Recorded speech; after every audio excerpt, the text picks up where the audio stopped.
the stare of the champion against the challenger. Stone Cold! Stone Cold! Stone Cold! Wait a minute!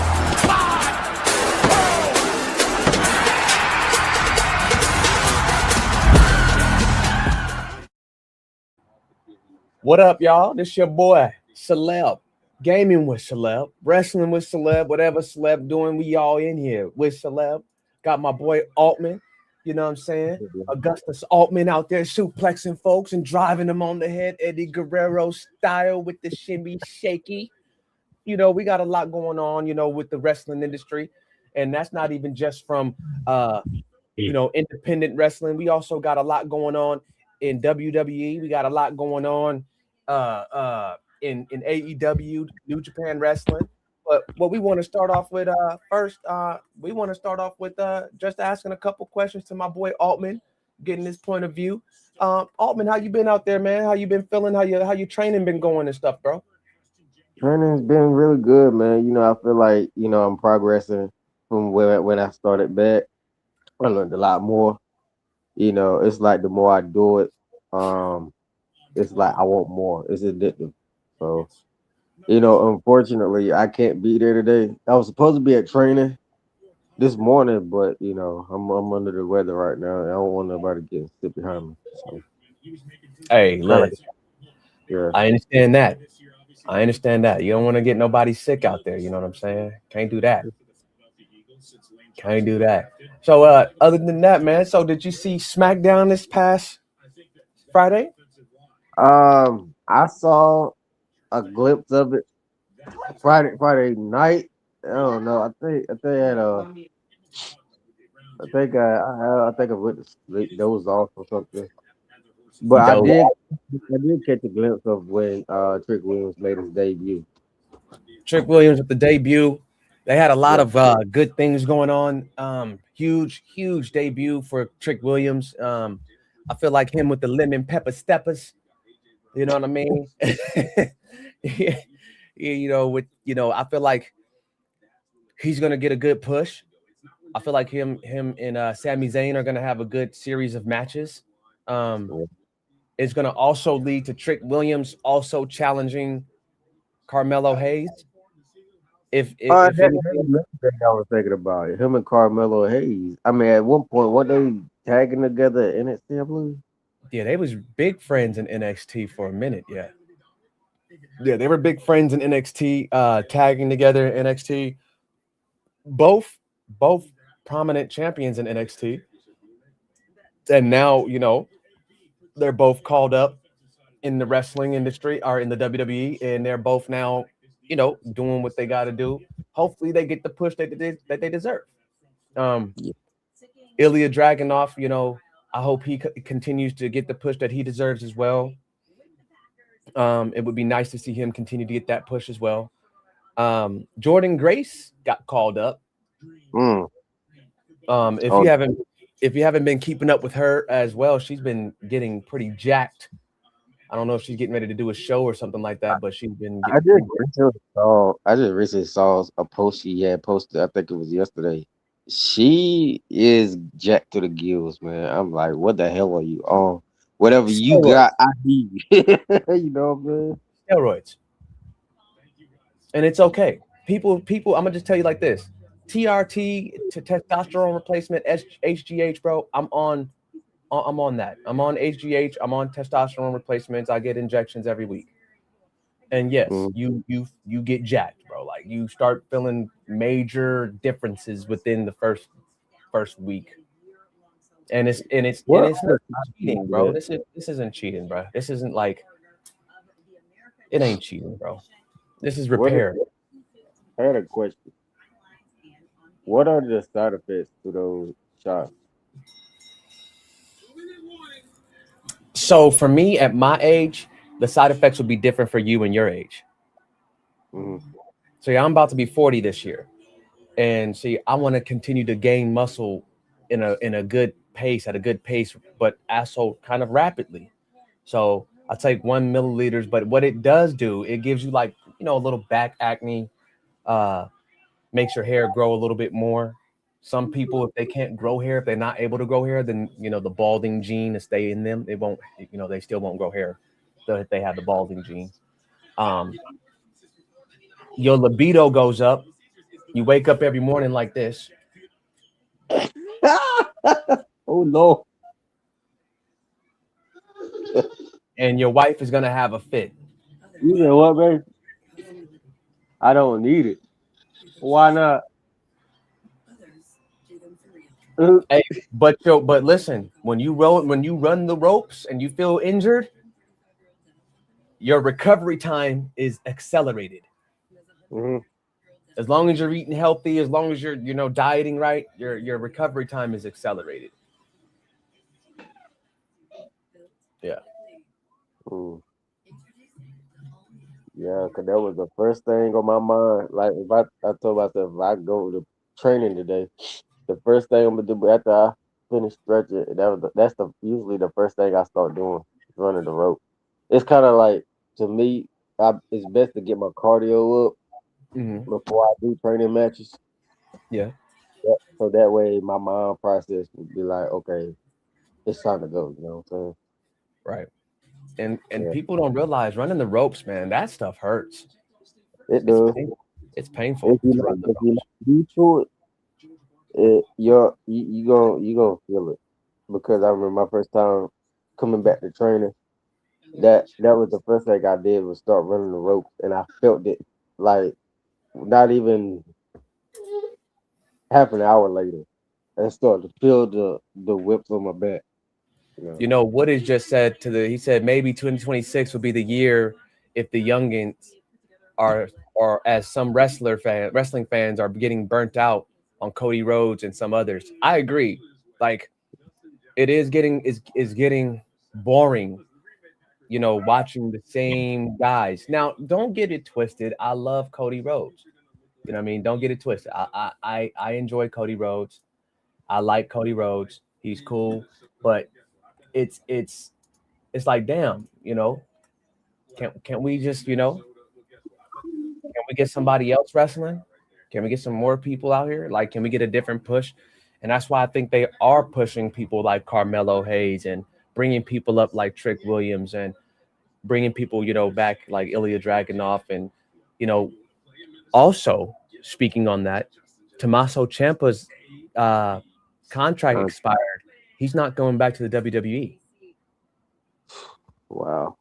So there goes DIY out the door for everybody. 2026 there will be no DIY. It'll be just Johnny Gargano getting a push as a singles wrestler. That's why he wasn't there last night on Friday night SmackDown with Johnny Gargano. His contract is up. So that's another relating factor that's going on right now. Ciampa left because he couldn't RKO Randy Orton. Hey, that was a good little video sequence that they I had going. remember that. Yeah, that was I funny. remember he tried it and then Undertaker popped up. It was like stupid. Yeah, it was quite funny, man. On another note, you see what's his name? Ethan Page of NXT. They're using him like he's everywhere, man, for NXT. He's in AAA winning belts. He's a huge wrestler. He's bigger than what he was in AEW. Might not have had the contract payment, but he's bigger than what he was in AEW. What do you think about his push? I think it's pretty good, there's a guy that I work with, and he loves Ethan Page, man. Every time I see him, he'll look at me, he'll do this. He'll like, oh, ego, and I'll mess with him. He'll like, hey, all ego. I'm like, man, nobody ain't studying Ethan Page. He's the best wrestler in the world. I say, you know what? You're probably right because he's on the road. He And ain't the best wrestler in the world, but he is dope. He's really good at what he does. He really is. Like, I really wish that the WWE would push these guys. You know what I mean? I really wish that they would give them the push. Like, I understand that they love nostalgia. They're a nostalgia company. oh wow, let's bring back, Goldberg. Let's bring back Brock Lesnar. Let's bring back Chris Jericho. Let's see if Sting will come back. We love nostalgia, but these older wrestlers can only produce so much. And I'm not hating. Like, I can't get out there and do what they're doing. You know what I mean? I'm not gonna dare put my body on the line to get suplexed like Stone Cold Steve Austin on concrete. I'm not gonna do it. You know what I'm saying? But what I do enjoy is the fulfillment of seeing dope matches. Like, WWE has the storylines. Okay, they got people that can write stories. We know this, but can they write matches? Like, we all know. Listen, AAA the other night had Undertaker and somebody else producing the show to help produce the show. Mhm. And that's the reason why the show was really good. Like, I don't know what their plans are, but I feel like there hasn't, like I said on the last podcast, there hasn't been much of a build-up for WrestleMania. There hasn't been much of a build-up for Royal Rumble, and I think the Royal Rumble is at the end of this month. Isn't Royal Rumble at the end of this month? Yeah, it is. It's usually up around January, and then they follow up with Elimination Chamber. It's the Royal Rumble, then the Elimination Chamber, and then it's WrestleMania. Yeah, but there's been no build up. There's been no. Yeah, that's the crazy part, because like that's what I anticipated on. Like people used to do it every year, and it's like I have not heard nothing, not from the commentators, not from the special ads they used to put up on YouTube and stuff like that. I'm like, bro, it don't even feel like WrestleMania no more, because now John Cena's retired, Undertaker's gone, and I say about the only person they got wrestling right now is like Randy Orton. Rey Mysterio, and he's what, 51 now? Yeah, and Randy Orton. They're the last ones, bro. They're the last ones. They are the last ones. Randy Orton and Rey Mysterio are the last ones. Yeah, The Rock ain't doing much anymore because he doing movies and stuff. That whole thing with John Cena's heel turn, that got sabotaged. Bro, that was kind of weird. I don't know what that was all about. Like, you had The Rock turn with John Cena, and then he never showed up anymore. I'm like, yo, what the fuck was that all about? What was the whole damn point of that turn if Rock ain't gonna be involved? And then after that, Travis Scott, him and WWE fell out, and he was gonna be part of the DLC for 2K25, but due to fallout, yeah. What happened with that? What happened? What was that? What was their falling out about? What did they fall out for? I gotta look this up because I don't even know why they fell out. Why did Travis Scott and the WWE fall out? I don't know. I think it was the whole thing with when Cody got attacked and he was hitting Cody with the belt, and then Travis came in and intentionally jabbing him in the face, and he wasn't really supposed to.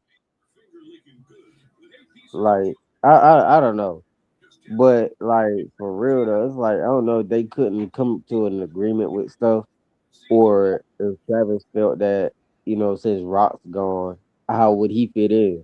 You know what I'm saying? Because I thought that they were gonna give Travis a match, like have him debut in a match against Cody or something. Oh yeah, so they didn't have like a public beef or anything like that. It was just that creativity didn't align. Yeah, that's all. Creativity didn't align. There's a thing on Netflix called WWE Unreal or something like that. It goes behind the scenes. I never watched it because like I feel like if you go put a curtain back like that, I mean this is my opinion. You're supposed to let people know your secrets, bro. It just ruins everything for everybody. Yeah, you're not supposed to let people know your secrets like that. Like, you ain't the NFL. This ain't the NFL. You know what I mean? This ain't the NBA, the NFL. We don't need to see what's going on in the locker room. Yeah. Like, And you see why Vince never did that. nah, because it keeps people in a suspense. Like, oh, what's next? They keep them in character as well. Right. But All it does I mean, is push the fan base away. And like but think about this though. How can you brand yourself if you're not doing the things that these new wrestlers are doing? If you're not putting yourself on a podcast, if you're not putting yourself out there, you can't brand yourself. You know, Vince McMahon branded his wrestlers. They didn't have to brand themselves because they have Vince McMahon to brand them. So, but nowadays, indie wrestlers, independent wrestlers, and things of that sort have to brand themselves. They have to brand themselves. They have to put themselves out there. And the only way to do that is social media. And you can't you can't be a heel. I mean, you can, but then you can't on social media. You know what I mean? People will report you. So you try to be as welcoming as possible to your fans. You know what I mean? So that you can grow your brand, so that you can grow your brand.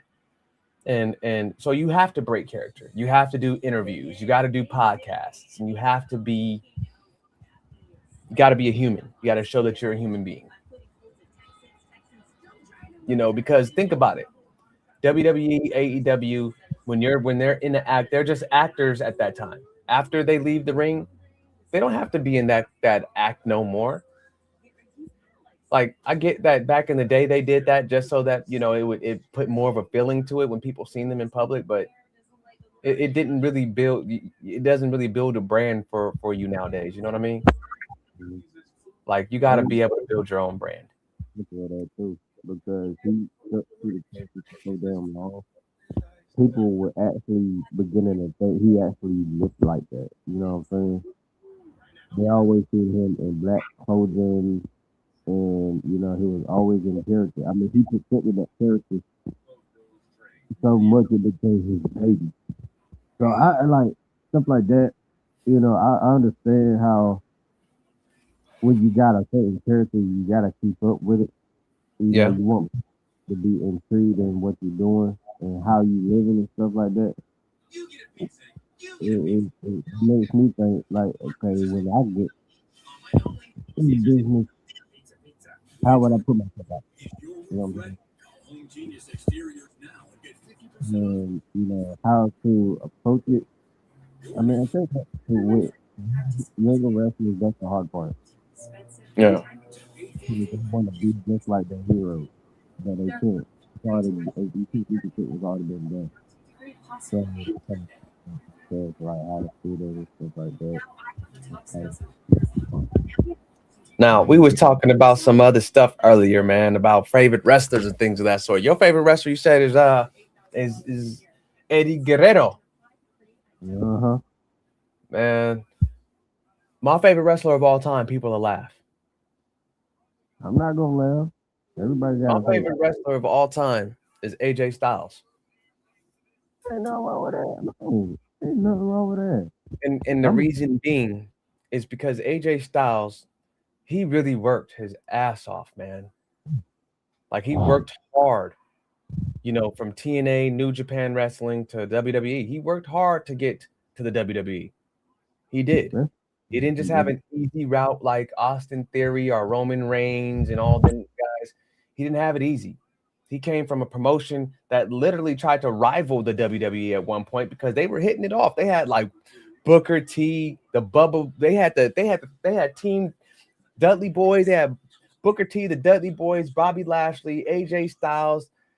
Bro, they had Frankie Kazarian, man, Samoa Joe, Jeff Hardy, Matt Hardy, RVD, Kurt Angle, Sting. They had so many people. Scott Steiner. Like, they had a lot of people. And see, at that time, you know, wrestling fans, they always have something to say, especially the ones that sit at home and don't do nothing. They always, oh, they're old, they're getting old. So, you know, I say the same thing, but I can't do what they do. I'm not going to get out there and put my body on the line. You know what I'm saying? I'm not going to. Because listen to this. One slip up, you're going to end up like Darren Draws. One slip up, you done. That nigga must be frozen. Yeah, he frozen, y'all. We're gonna go here though. But we know exactly what it is. And shout out to all the wrestlers, man. Shout out to all the indie wrestlers that's on my Facebook page. Shout out to everybody that's there, everybody that's doing their thing. I'm You know what I sorry, mean? bro. My No, camera it's got good.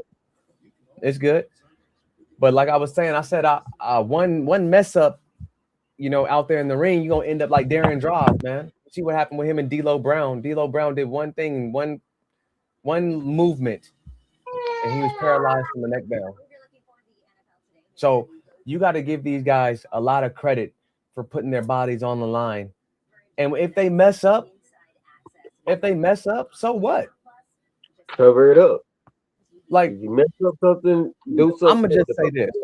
Yeah. I'm gonna just say this. All the people that sit there and talk bad about, wrestlers messing up. Oh, he bounced off the rope. Oh, he doesn't look fast in the ring. Oh, he's botchy. How do you even have the room to talk? Have you even attempted any of these moves for yourself? And if you have, were you very successful?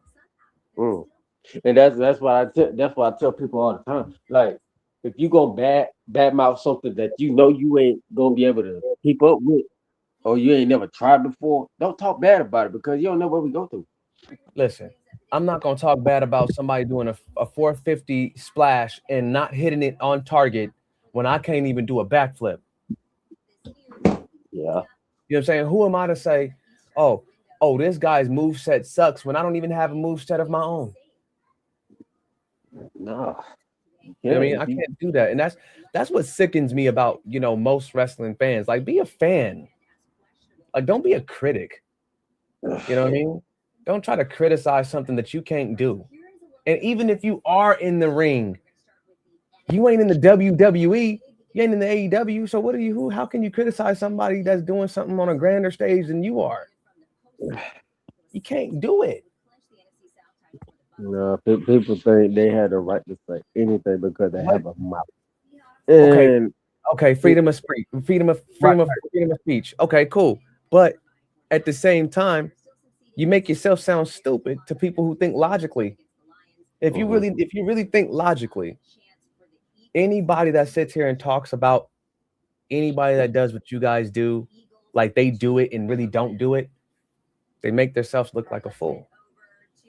They make themselves look like a fool. If they now if they're giving their point of view, like, hey, I feel like such and such could have done better, or I feel like they wasn't on their best night. They slipped up a few times, and I feel like they could have done better. That's not criticizing. That's just giving your point of view, and that's it. And I feel like there should be more of that from people than hating on somebody or trying to downplay their talent just because they messed up a few times in the ring. I mean, I would love to see the people that sit out there on the keyboards, man, just go out there and do what they do. Go out there for a whole month and do 4 shows that whole month and tell me how you feel after you get done. You think your moves are going to be crispy? When your body hurts, when your back may be spasming, and now you have to walk and you have to perform on this night without doing any takes. There ain't no takes, man. There ain't no take 1 or take 2. It's this here and now. The damn bell rings. Now we got to perform. If my back hurts for real and I got a little limp, I got to put that shit away for today. Yeah. And then they'll to realize like how much us wrestlers go through. Like how Undertaker, like how he will wrestle once a year, but he had to go through a lot to prepare for that WrestleMania match. Like he had to get shots, to prevent the pain, a lot of therapy, all that crap. There's a whole documentary, The Last Ride. You see everything. That lets people know. Those wrestlers go through a lot just to prepare to perform for them. Bro, and I'm gonna tell you like this. People talk bad, the ones that don't know what pain is, and you got to take pain pills to kind of try to survive. Like the folks that be trying to talk bad about, oh, well, he's a steroid head, and oh, this and this. Like, have you ever even been in any of these people's situation for you to even try to talk about the next person? Like, I tend to ask, and I would love to ask other people that have, you know, that have a say or feel like they can say whatever. And I would love to ask them, like, what makes you feel that you have room to talk about somebody who's on a grand stage that's doing the situation, that's doing it all the time? You know what I mean? They're doing this. We're not. We're just fans. So how can we say, oh, he's botchy, he doesn't do good moves, his move set and all this other blase? Who are we to say that? And if we were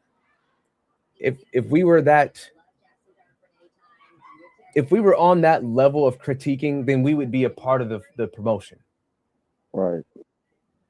If we knew so much and knew all that, bro, knew how to teach people, when we'd be professional wrestling trainers. You know what I'm saying? Yeah. Man, people gotta stop, man. They need to stop, because like the fact that they need to tell themselves that would never be in our shoes. yeah. Like, you know, I'm never gonna jump off the top rope, bro, outside the ring through a table. Never. I don't know too many people who would, except for people who love wrestling and actually would love to do wrestling. mhm. Like, do you know your body goes through a lot more physically than a UFC fighter? Yeah, it does. Like, that's crazy, right? I remember the first time I think I jumped off the top rope and did a drop kick from the top rope. I was kind of like, am I able to pull this off? I mean, I like for my size, yeah, but you know the outcome. You know what I'm saying? Hidden, you know, I don't think people realize, some people don't realize that those are boards that you guys, you know, that's Yeah. not a mat. Those are boards. Like, those are boards with a pad over the boards. That's it. Mhm. That's it. Like, it takes a lot to go through that, bro.